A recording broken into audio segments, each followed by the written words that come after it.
بیشتر از کل چیز تو را دوست دارم.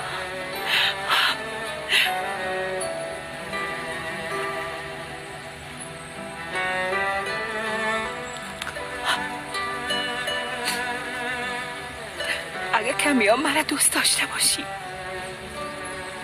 به خاطر من، به خاطر دوستای پس باید اولین پرواز به استانبول بری.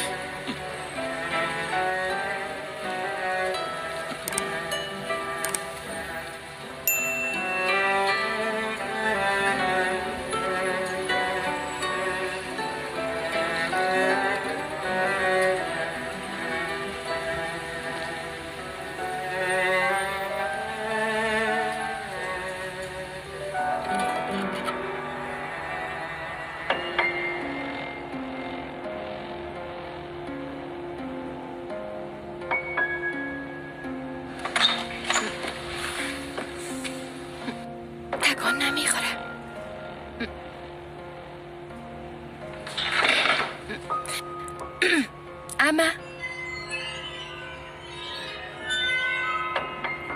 اما جان، اما خدای من، دختر به ای چی میدن که عقل و هوشش از سرش کاملا رفته؟ اما جان، اما جان، آی صدقه چوم، اما جانم بیبی ما آمدیم.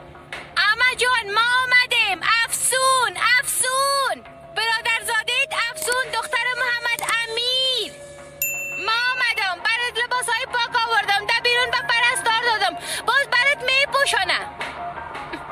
تو به خدای من، تو در زندان به من لباس می آوردی، مام احسانت فراموش نکدم. خوب است، او ابدیدنت به اینجا آمدم احمد جان.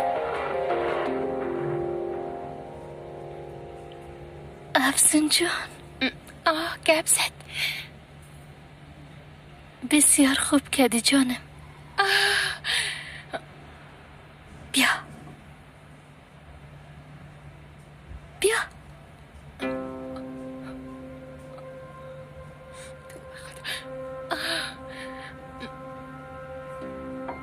خانم پرستار در اونجا هستین؟ بله همینجا می باشم. همونجا باش جانم.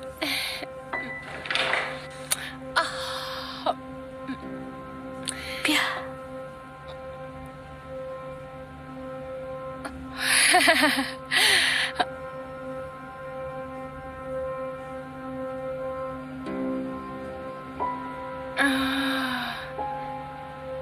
بله چی کردی؟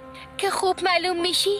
بسیار راحت معلوم میشی، یعنی که لذت میبری از اینجا. چهره تو، حرکاتتان بسیار درست شده به خدا، ماشالله. اینجا بسیار خوشم آمد افسون، برام بسیار خوب شد واقعا، راحت شدم. دوستان عزیز، اگر که خواهید سلسله فیلم زندگی تلخ رو با صفت فول HD تماشا نمایید، پس به شبکه ما ابونه شوید و زنگولچه رو پخش نمایید و لایک کامنت رو نیز فراموش نسازید.